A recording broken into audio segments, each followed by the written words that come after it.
अदा कर सकूं। मैं 4 मिसरे पढ़ता हूं और आपसे दुआएं मांगता हूं। सब कुछ न्यौछावर करके भी फर्ज निभाया जाता है। आप, मुझे लगना चाहिए कि आप थके नहीं कि सब कुछ न्यौछावर करके भी फर्ज निभाया जाता है। इस दुनिया से वापस जाने को ही आया जाता है। इस दुनिया से वापस जाने को ही आया जाता है। और अगले जो 2 मिसरे हैं, दुनिया का एक मंजर आपकी आंखों के सामने तैरेगा तो ये पूरा ऑडिटोरियम मुझे बताएगा कि आपने वहां तक पहुंच के दिखा दिया है कि सब कुछ न्यौछावर करके ही फर्ज निभाया जाता है। इस दुनिया से वापस जाने को ही आया जाता है। एक बूढ़े से शख्स ने सारी दुनिया को ये बता दिया। एक बूढ़े से शख्स ने सारी दुनिया को ये बता दिया। अपनी शहादत दे करके भी मुल्क बचाया जाता है। अपनी शहादत दे करके भी मुल्क बचाया जाता है। बहुत सारे लोग शायद अभी वहां तक पहुंचे नहीं है मैं जहां पहुंचा रहा हूं। मैं फिर से पढ़ता हूं कि सब कुछ न्यौछावर करके भी फर्ज निभाया जाता है। इस दुनिया से वापस जाने को ही आया जाता है। एक बूढ़े से शख्स ने सारी दुनिया को ये बता दिया। अपनी शहादत देकर भी मुल्क बचाया जाता है। अपनी शहादत देकर के भी मुल्क बचाया जाता है। बहुत शुक्रिया। मुझे लगा कि आज मौजू है, मैं इसलिए पढ़ूं ये 4 मिसरे। मैं कोशिश करूंगा कि हालात से आपको जोड़ूं, 4-4 मिसरे सुनाऊं और बाद में एक नज्म आपको सुनाऊं, वहां तक पहुंचाऊं जो आज के इस मशायरे का मकसद भी है, इस कवि सम्मेलन का मकसद भी है। मैं 4 मिसरे पढ़ता हूं। अभी चरण सिंह बशर साहब पढ़ करके गए, उन्होंने अपने लहजे में बात की, मैं अपने हिसाब से बात करने की कोशिश करता हूं कि चोर निर्धन ही बस नहीं होते, धन तो धनवान भी चुराते हैं। जो ऊपर बैठे हैं उनकी भी शिरकत है। चोर निर्धन ही बस नहीं होते, धन तो धनवान भी चुराते हैं। हम तो मतदान चोर समझे थे, हम तो मतदान चोर समझे थे। आप तो दान भी चुराते हैं। आप तो दान भी चुराते हैं।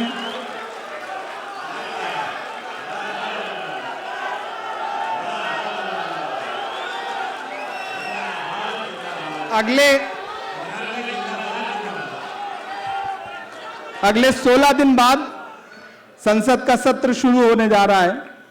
आप इतनी दुआ दीजिए कि मैं इसे वहां भी पढ़ सकूं कि चोर निर्धन ही बस नहीं होते, धन तो धनवान भी चुराते हैं। चोर निर्धन ही बस नहीं होते, धन तो धनवान भी चुराते हैं। हम तो मतदान चोर समझे थे, आप तो दान भी चुराते हैं। आप तो दान भी चुराते हैं। बहुत अच्छा सुना रहे हैं आप, बहुत अच्छा सुन रहे हैं आप, और इधर से भी बहुत अच्छा सुनाया गया। मसला यह है ना कि हमारे हुक्म के हमारे मुल्क के हाकिम का मसला ऐसा है कि वो एक आदमी बस में सफर करने के लिए चढ़ा और टिकट बनाने वाला जब उसके पास आया ना, उसने कहा पैसे निकालो टिकट बनेंगे। उसने जेब देखा तो जेब ही कटी हुई थी। जब जेब कटी हुई थी तो वो परेशान हो गया। उसने कहा साहब जेब कट चुकी है। तो टिकट बनाने वाला उसके ऊपर चीखने लगा कि तुम लोग ऐसे बहाना करते हो, झूठ बोलते हो, पैसे रहते नहीं, टिकट बनवाना नहीं रहता, लेकिन बहाना बनाओगे कि जेब कट चुकी है। इतने में पीछे एक आदमी बैठा था, बिल्कुल उन्हीं की हूबहू शक्ल वाला। उसने कहा कैसी बात कर रहे हैं आप, किसी आदमी का आप इस तरह अपमान करेंगे, ये बिल्कुल बर्दाश्त नहीं किया जाएगा, मैं पैसे दे रहा हूं, आप इसका टिकट बनाइए। टिकट बनाने वाला खुश हो गया। उसने कहा ठीक है। उसने पैसे दिए। पूरी बस ने उस आदमी के लिए ताली बजाई। बाद में पता चला कि उसी ने जेब काटी थी। ये हालात हैं।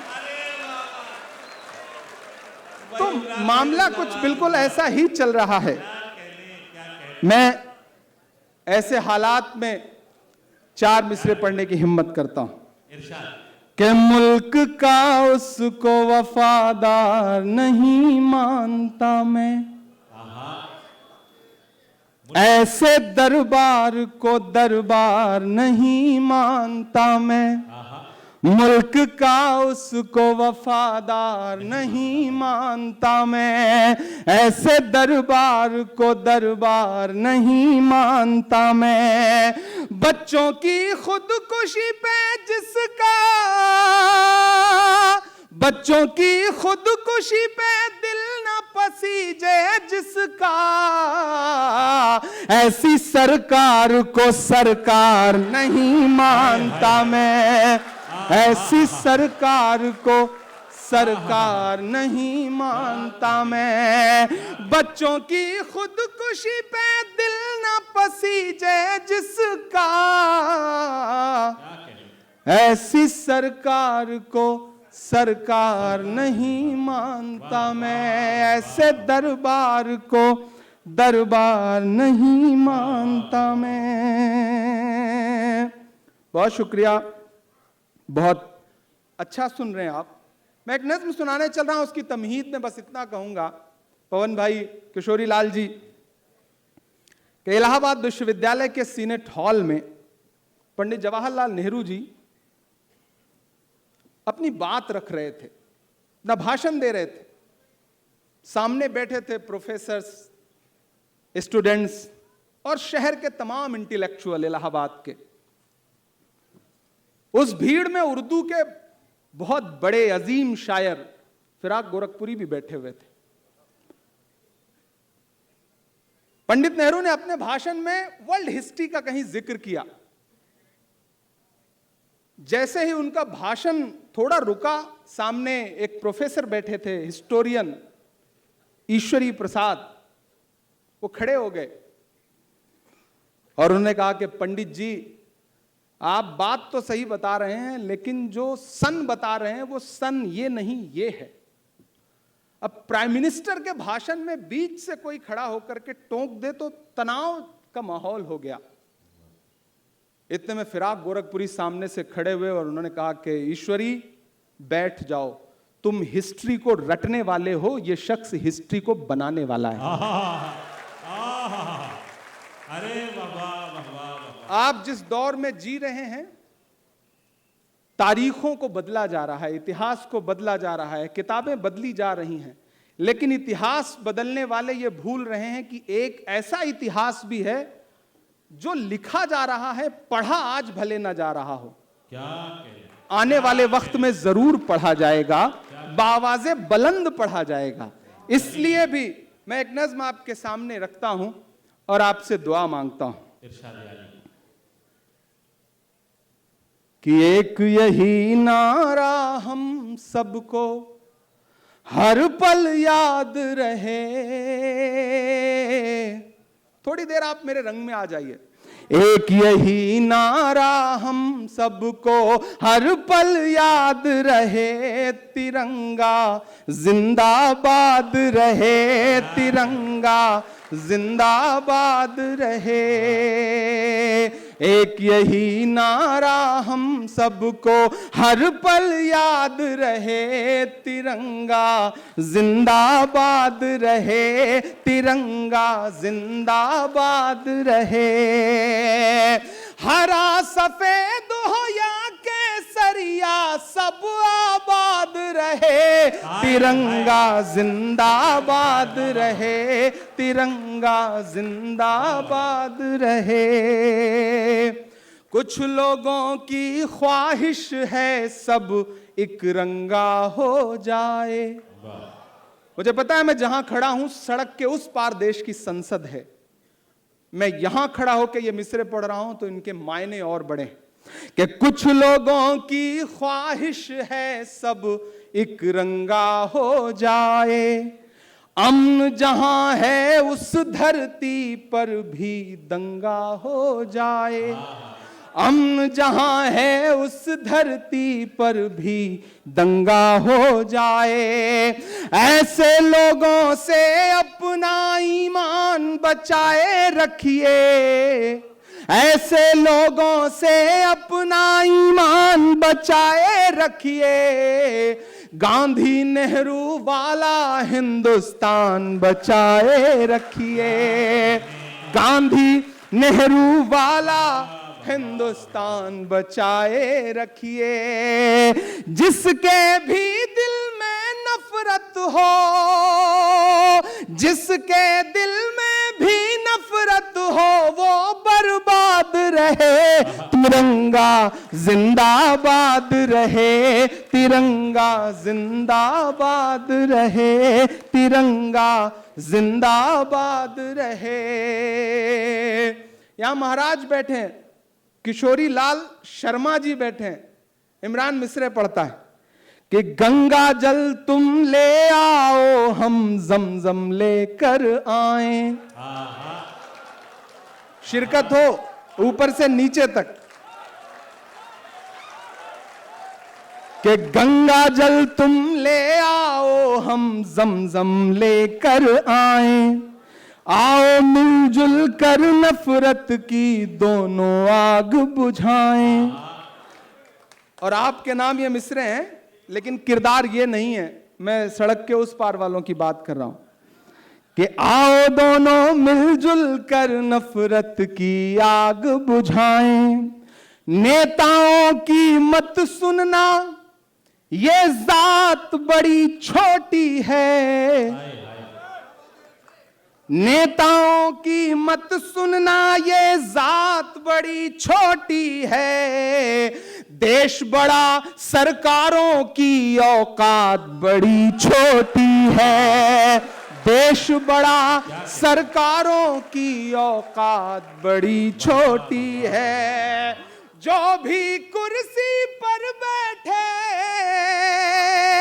जो भी कुर्सी पर बैठे उसको ये याद रहे, तिरंगा जिंदाबाद रहे, तिरंगा जिंदाबाद रहे।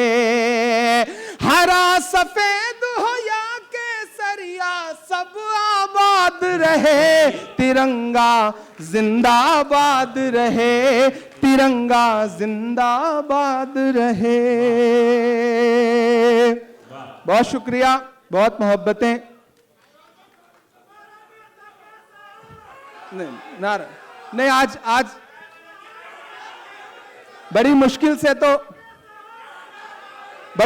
से तो वो सफेद वाला कुर्ता पजामा उतार के ना यहां खड़े होने का मौका मिलता है। आप यहां भी वही नारे लगाने लगते हो। यहां मुरादाबाद के तमाम साथी बैठे हुए हैं, ऊपर दिल्ली के लोग बैठे हुए हैं, मेवात के लोग बैठे हुए हैं, और मुझे लगता है कि हिंदुस्तान के हर शहर के लोग बैठे हुए हैं, मेरठ के लोग बैठे हैं। मैं एक नज्म पढ़ना चाहता हूं अपने तमाम जो हमारे लीडरान हैं इनके बीच। मुझे लगता है शायद पहली बार इस तरह के किसी मशारे की महफिल में बात करने का मौका मिला है इनसे। मैं एक नज्म सुनाता हूं, जिन नज्मों की वजह से या तो बहुत बदनाम हूं या बहुत मशहूर हूं। कोशिश करता हूं कि वहां पहुंचाऊं आपको। मुझको जालिम का तरफदार नहीं लिख सकते, महाराज ने वो शेर पढ़ ही दिया था।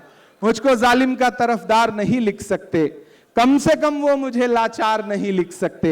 जहां हथेली पे लिए बोल रहा हूं जो सच, उसको इस देश के अखबार नहीं लिख सकते। आप ही को हक है भाई। मैं एक नज्म सुनाता हूं जो मेरे दिल के बहुत करीब है। पवन भाई, किशोरी लाल जी, दीपिका जी, राजेंद्र जी, अनिल भाई, सारे लोग, दानिश भाई, राजेश जी, एक नज्म सुनाता हूं। हम एक सुबह सो के उठते हैं तो इलाहाबाद कुछ और हो चुका होता है। हम एक सुबह सो के उठते हैं तो मुगल सराय कुछ और हो चुका होता है। हम एक सुबह सो के उठते हैं तो किसी शहर का नाम कुछ और हो चुका होता है। मुझे तो हैरत है कि वो बरकतुल्लाह साहब जिन्होंने इस देश की आजादी में इतनी बड़ी कुर्बानी दी, उनका भी नाम बदलने की कोशिशों में लगी हैं सरकारें। मैं एक नज्म सुनाता हूं जिसका उन्वान है लाल किला।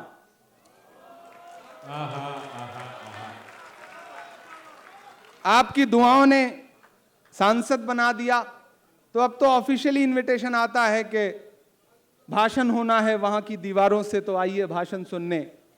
मैं कभी कभी जब गाड़ी लेके निकलता हूं आसपास से उन दीवारों के, तो मुझे ऐसा लगता है वो दीवारें बात कर रही हैं, वो दीवारें कुछ कह रही हैं। मैं एक नज्म सुनाता हूं और आपने बहुत खूबसूरती से सुना है मशारे को। अगले 5-7 मिनट मेरे होकर के जैसे मुझे सुनते रहे हैं उस तरह से सुनिए। मैं उसी तरह सुनाने की कोशिश करूंगा इंशाल्लाह। बताएं कि आप तैयार हैं। पुरजोर तालियों के साथ अपने महबूब। बस आप तसव्वुर करें कि माइक पर इमरान प्रतापगढ़ी नहीं खड़ा है बल्कि लाल किला खड़ा है, और वो जो चचा ऊपर बैठे हैं, अल्लाह सलामत रखे चचा को। आप जब गमछा हिलाते हैं ना तो ऐसा लगता है बिहार में कोई गमछा हिला रहा है। तो आप उसी जोश जज्बे के साथ रहिए। कभी कभी संजीदा होइए, लेकिन ज्यादातर वक्त आप उसी तरह रहिए जैसे आप हैं। जिसकी मस्ती जिंदा है उसकी हस्ती जिंदा है, तो वो जिंदा रहनी चाहिए। वो ऐसे ही 3 बुजुर्ग, एक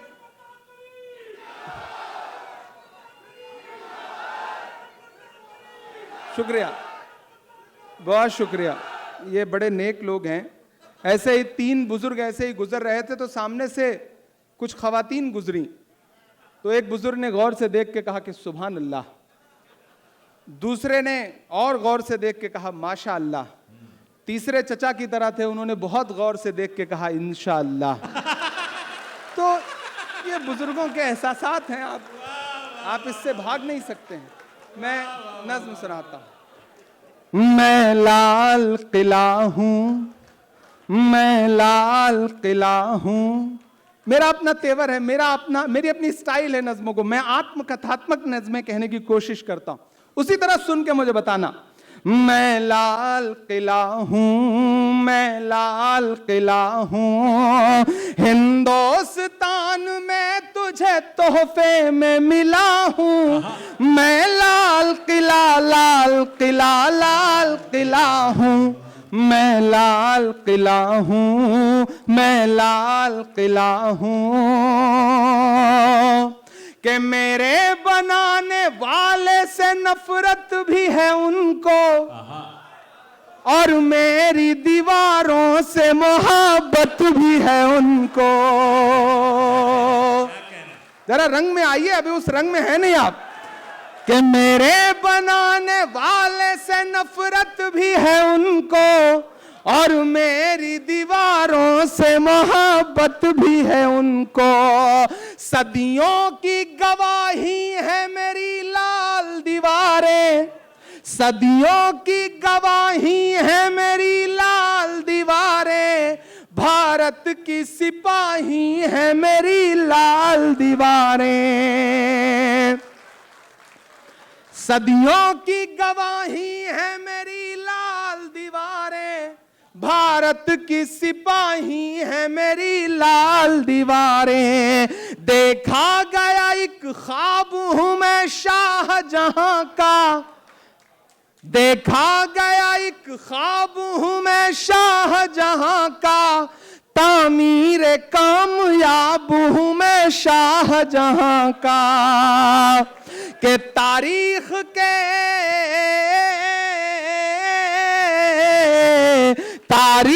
के पन्नों का मैं शिकवा हूं, गिला हूं मैं लाल किला, लाल किला, लाल किला हूं मैं, लाल किला हूं मैं, लाल किला हूं। 15 अगस्त में कमोबेश महीने भर बचे हैं, फिर भाषण होंगे लंबे लंबे। मैं मिसरे पढ़ रहा हूं कि नेहरू के ख्यालों का निगहबान रहा हूं, नेहरू के ख्यालों का निगहबान रहा हूं मैं, लाल बहादुर का भी अरमान रहा हूं। मैं एक एक नाम गिनाता जाऊंगा, आपकी आंखों के सामने इतिहास तैरता जाएगा और आपकी तालियां हवाओं में उछलती जाएंगी। तमाम नाम आएंगे, आप इंतजार करिएगा कि नेहरू के ख्यालों का निगहबान रहा हूं और लाल बहादुर का भी अरमान रहा हूं। राजीव अटल सबके हूं अल्फाज समेटे। अगले मिसरे पे तैयार रहना दिल्ली वालों, कि राजीव अटल सबके हूं अल्फाज समेटे, खामोश समन मोहनी अंदाज समेटे। और अब हर उस हाथ को कसम जिसने अब तक हाथ नहीं खोला, कि खामोश समन मोहनी अंदाज समेटे, राजीव अटल सबके हूं अल्फाज समेटे, मैं इंदिरा के जज्बे सा फौलाद रहूंगा। तैयार रहना दिल्ली वालों अगले मिसरे पे, कि मैं इंदिरा के जज्बे सा फौलाद रहूंगा, आबाद था आबाद हुआ आबाद रहूंगा। बहुत शुक्रिया, बहुत शुक्रिया। कि नेहरू के ख्यालों का निगहबान रहा हूं मैं, लाल बहादुर का भी अरमान रहा हूं, राजीव अटल सबके हूं अल्फाज समेटे, खामोश समन मोहनी अंदाज समेटे, मैं इंदिरा के जज्बे सा फौलाद रहूंगा, आबाद था आबाद हुआ आबाद रहूंगा, मैं हिंद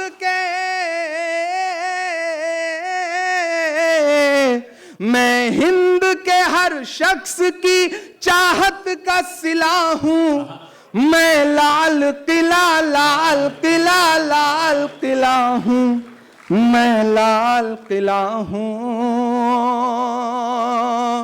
और इस वक्त मैं सिर्फ शायर हूं, सांसद बाद में हूं, कि बेशर्म सियासत की मैं तहरीर नहीं हूं। तैयार रहना अगले मिसरे पे, कि बेशर्म सियासत की मैं तहरीर नहीं हूं, सुन ले ऐ हुकूमत तेरी जागीर नहीं हूं। एक एक मिसरे आपको माजी में ले जाएंगे और आप मुझे बताइएगा कि आप उसी जिंदगी के साथ सुन रहे हैं।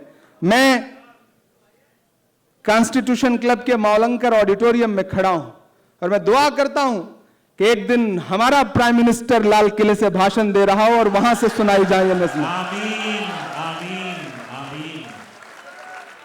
कि बेशर्म सियासत की मैं तहरीर नहीं हूं, सुन ले हुकूमत तेरी जागीर नहीं हूं, नफरत के समंदर में मैं खो ही नहीं सकता, मैं एक किसी रंग का हो ही नहीं सकता। और अब पुकारता हूं यहां से यहां से यहां से चारों तरफ से पुकारता हूं अगले दो मिसरे पे, कि नफरत के समंदर में मैं खो ही नहीं सकता, मैं एक किसी रंग का हो ही नहीं सकता, अंदाज मेरा मस्त मलंगा ही रहेगा। तैयार रहना दिल्ली वालों, हिंदुस्तान वालों, के अंदाज मेरा मस्त मलंगा ही रहेगा, गुंबद पे सदा मेरे तिरंगा ही रहेगा।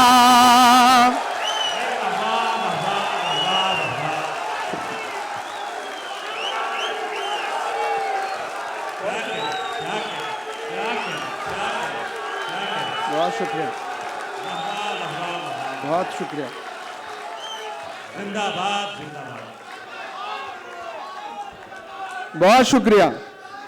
कि नफरत के समंदर में मैं खो ही नहीं सकता, मैं एक किसी रंग का हो ही नहीं सकता, अंदाज मेरा मस्त मलंगा ही रहेगा, गुंबद पे सदा मेरे तिरंगा ही रहेगा।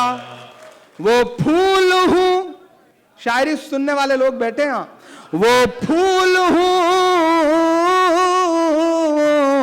वो फूल हूं, वो फूल हूं जो खार की छाती पे खिला हूं, मैं लाल किला लाल किला लाल किला हूं, मैं लाल किला हूं, मैं लाल किला हूं, मैं लाल किला हूं।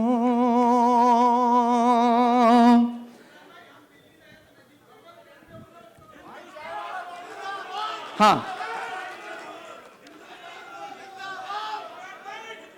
जी, शुक्रिया जी जी।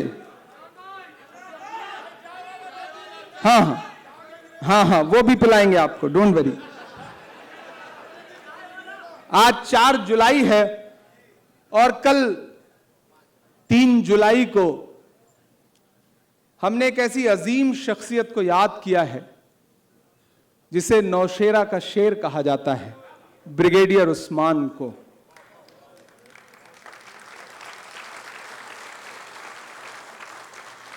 हमारी आंखों ने वो मंजर भी देखे हैं कि जब पड़ोसी मुल्क ने हमारे कुछ बेगुनाह लोगों की जान ली और हमारी बहादुर सेना ने उनके छक्के छुड़ा दिए, तो 2 बेटियां निकल के आईं। उसमें एक बेटी जो बैठ करके पूरी हिंदुस्तान, पूरी दुनिया को बता रही थी कि हमने कहां तक घुस के मारा है। उस बेटी का नाम कर्नल सोफिया था। लेकिन ऐसे में हमारे पास ऐसी आवाजें भी आती हैं कि हरियाणा के किसी मंच पे खड़े होकर के देश का मुखिया कहता है कि पंचर बनाते हैं। कभी कभी लगता है कि इन चीजों पे क्या बोला जाए, क्या कहा जाए, गिरावट की हद क्या है। लेकिन शायर की अपनी जिम्मेदारियां भी हैं। मैं आईना हूं दिखाऊंगा दाग चेहरों के, जिसे बुरा लगे वो सामने से हट जाए। ये किसने कह दिया तुमसे कि बस पंक्चर बनाते हैं। साझी शहादत है और साझी विरासत है, इसलिए ये मिसरे पढ़ रहा हूं।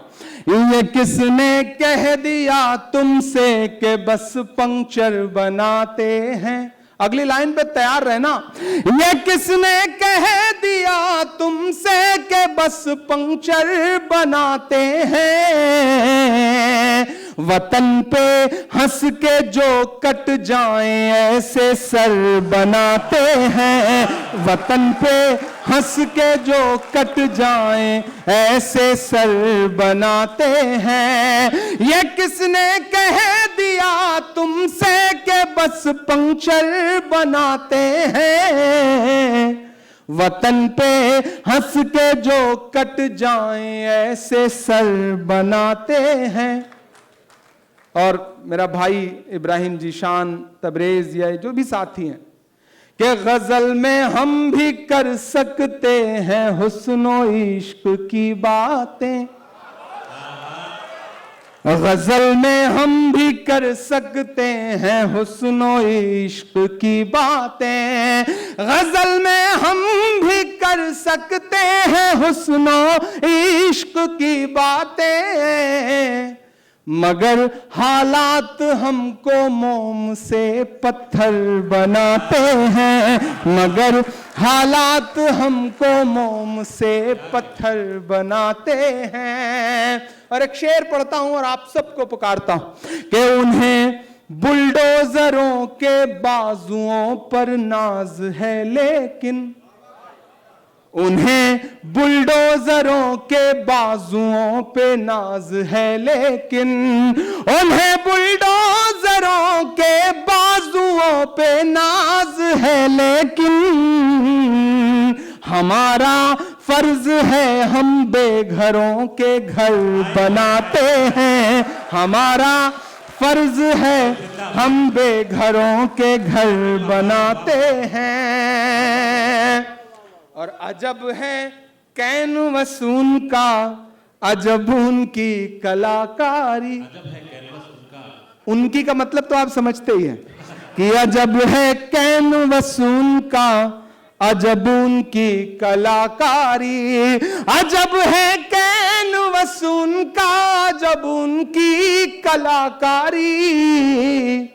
वो जो मंजर बनाते हैं लहू में तर बनाते हैं, वो जो मंजर बनाते हैं लहू में तर बनाते हैं, वो जो मंजर बनाते हैं लहू में तर बनाते हैं। और आखिर में अगले 3 मिनट आपका लूंगा। हाँ, एक गजल के 3 शेर जरूर पढ़ना चाहता हूं। यहां बड़ी तादाद में मेरे अपने समाज के लोग बैठे हैं। अक्सर हम शिकायत करते हैं कि नफरतों का शोर बहुत ज्यादा है। हमने मोहब्बतों की कोशिशें भी थोड़ी कम कर दी हैं। हम दूसरों के भरोसे बैठ गए। हमें लगता है कि हमारा फर्ज तो था नहीं है, हमारा काम तो था नहीं है। नहीं, हमारा ही काम है। किसी ने एक दिन तंज किया कि सेकुलरिज्म का बोझ क्या हमारे कंधे ही ढोएंगे। हमने कहा सेकुलरिज्म का बोझ हमारे कंधे जरूर ढोएंगे, क्योंकि हमारे कंधे मजबूत हैं, इसलिए ऊपर वाला जानता है कि इन कंधों पे ये बोझ डाला जा सकता है। मैं आप सबको शामिल करते हुए एक गजल के 3 शेर सुनाना चाहता हूं। दिल्ली के लोग, मुरादाबाद के लोग, मेवात के लोग, चचा ऊपर बैठे हैं। हमारा मसला क्या है ना, हम सुबह चाय की दुकान पे बैठते हैं तो बिरयानी खाते खाते, चाय पीते पीते दिल्ली की हुकूमत बदल देते हैं और शाम होते होते सूबे की हुकूमत बदल देते हैं। फिर उठते हैं, भूल जाते हैं। हर चौराहे पे नवाब साहब बैठे हैं, हर चौराहे पे बादशाह बैठे हैं, हर चौराहे पे जागीरदार बैठे हैं। यहां लड़ाइयों के मैदान बदल गए। हम घोड़े की जीन से उतरे ही नहीं है, हमारे हाथों से तलवार भी नहीं छूटी है अभी तक।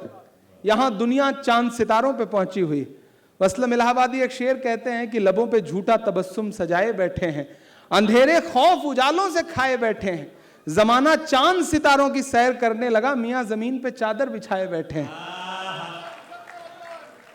तो हमें अपने गिरेबान में भी झांकना तो पड़ेगा।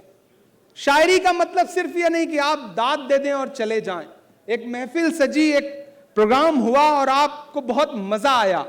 मैं इससे थोड़ा सा आगे बढ़कर के सोचता हूं। मुझे लगता है कि आपको यह भी महसूस होना चाहिए कि उस मुशायरे में कोई खड़ा हुआ और उसने आपका गिरेबान पकड़ के आपको झंझोड़ने की कोशिश भी की।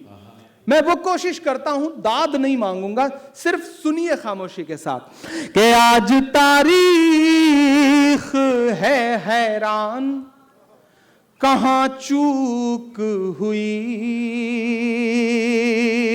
ये बरेली हो, सहारनपुर हो, मेरठ हो, न जाने कितने पुराने दरख्त आज भी इस बात के गवाह हैं कि 1947 से पहले, पहली गदर से दूसरी जंग आजादी तक हजारों हजार उलेमाओं के सर लटके हुए रहे इन पेड़ों पर। फांसियों पे फिरंगियों ने उन्हें फांसियां दी।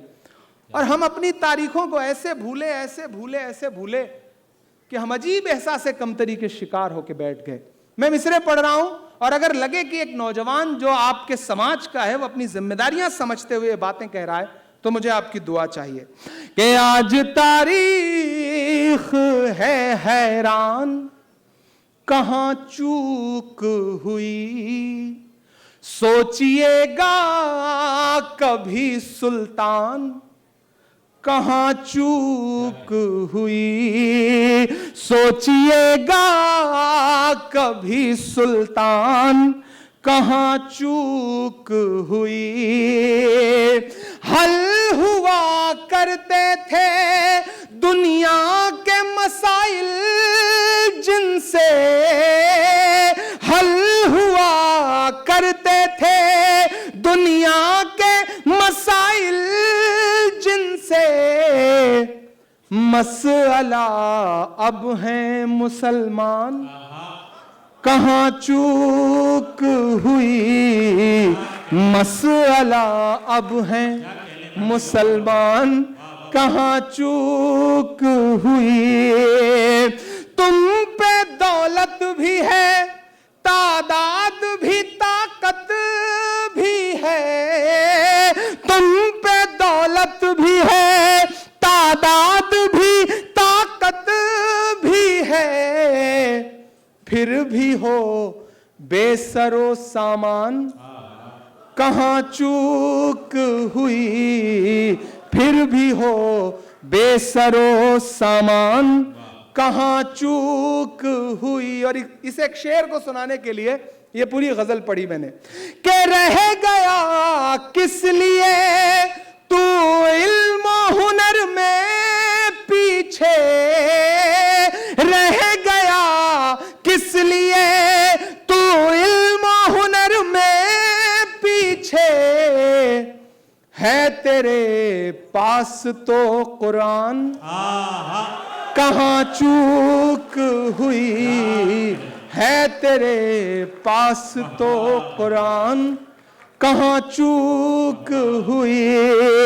बस यही एक खराबी है मेरे अंदर भी, सोचता रहता हूं इमरान कहां चूक हुई, सोचता रहता हूं। और जाते जाते ये कह के जा रहा हूं कि सुना था कि बेहद सुनहरी है दिल्ली, समंदर सी खामोश गहरी है दिल्ली, सुना था कि बेहद सुनहरी है दिल्ली, समंदर सी खामोश गहरी है दिल्ली, मगर एक माँ की सदा सुन न पाए तो लगता है गूंगी है बहरी है दिल्ली। एक चीज की दाद आप सबसे चाहूंगा, ये जो लोग यहां बैठे हैं ये कभी बिना किसी ऐसे मंच पे तो बैठते ही नहीं जहां खुद भाषण न दें। ऐसा होता है ना, कोई नेता पिछले 3.5-4 घंटे से बिना बोले सुनता रहे, मुझे लगता है कि हाथ उठा के आपकी तालियां इनके लिए बजनी चाहिए। वाकई पवन खेड़ा जी जब आए तो उन्होंने कहा कि मैं तो पूरा बैठूंगा जितनी देर प्रोग्राम चलेगा। कुंवर दानिश अली साहब आए, उन्होंने कहा भाई मुझे आगे बैठ के देखने दीजिए, ज्यादा मजा आता है सामने से बैठ करके। मेरा भी मन था कि मैं सबको लेकर के आगे चला जाऊं, लेकिन जो आगे लोग थे उनको कहां शिफ्ट किया जाता। इसलिए अब इसी जोश और जज्बे के साथ कि जख्म पर जख्म खा के निकले हैं हाँ मगर मुस्कुरा के निकले हैं। जैसे ही एमपी बन के आए थे, अब तो पवन भाई भी हमारे बेड़े में शामिल हो गए हैं, तो मजा आएगा। जिस दिन आए तो प्रोटेस्ट चल रहा था देश के एक बहुत बड़े सेठ के खिलाफ, मैं नाम नहीं लूंगा, नहीं आप जान जाएंगे कि मैं अडानी जी की बात कर रहा हूं। पार्लियामेंट के अंदर प्रोटेस्ट चल रहा था। जब प्रोटेस्ट चल रहा था तो हम सारे सांसद नारे लगा रहे थे। एक झटके में भारत के इतिहास में पहली बार हुआ कि 143 सांसद एक साथ सस्पेंड हुए, लोकसभा और राज्यसभा मिलाकर।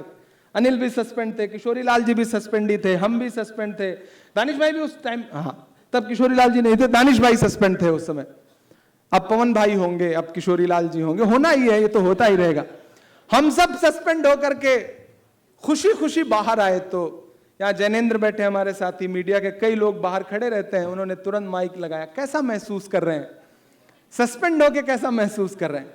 मैंने कहा यार अगर आज सस्पेंड होके ना आए होते तो ऐसा लगता कि हमारा नाम बहादुरों में नहीं बल्कि बुज़दिलों में लिखा जा रहा है। तो आज तो सस्पेंड होना फख्र की बात है। तो बोले आप तो शायर हैं, शायरी के लहजे में बताइए। मैंने एक नज्म कही वहीं खड़े खड़े कि जख्म पे जख्म खा के निकले हैं हाँ मगर मुस्कुरा के निकले हैं, सर झुकाने का हुक्म जब आया,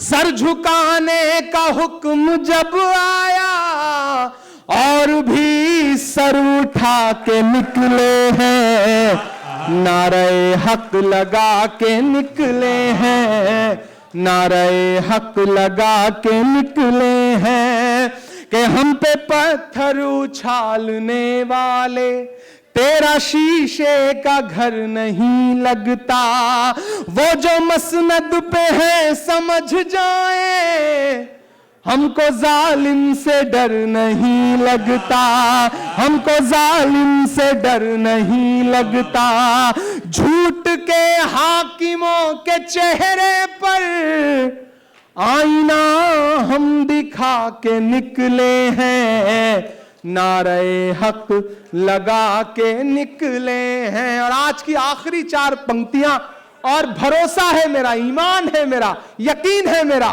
कि हर सितम का जवाब आएगा। इसलिए हिंदुस्तान वालों, दिल्ली वालों, मुरादाबाद वालों, मेवात वालों, कांग्रेस वालों, गैर कांग्रेस वालों, मायूस मत होइए। तूफान का रुख बदल रहा है, हवाएं बदल रही हैं।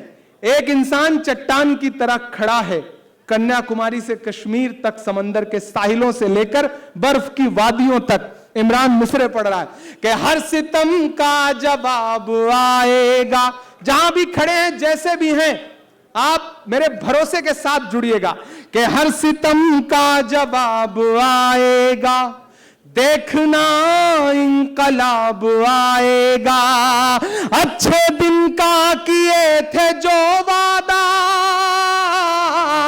अच्छे दिन का किए थे जो वादा, उनका दिन भी खराब आएगा, उनका दिन भी खराब आएगा। और हम तो निकले हैं मुस्कुराते हुए, हम तो निकले हैं मुस्कुराते हुए, और वो तिल मिला के निकले हैं, नारे हक लगा के निकले हैं। अहमद, आज की शाम को खूबसूरत बनाने के लिए आप सभी साथियों का बहुत बहुत शुक्रिया। इफ्तिखार शरीफ साहब, अब्दुल नूर साहब, फरहान वास्ती साहब, महाराज जी और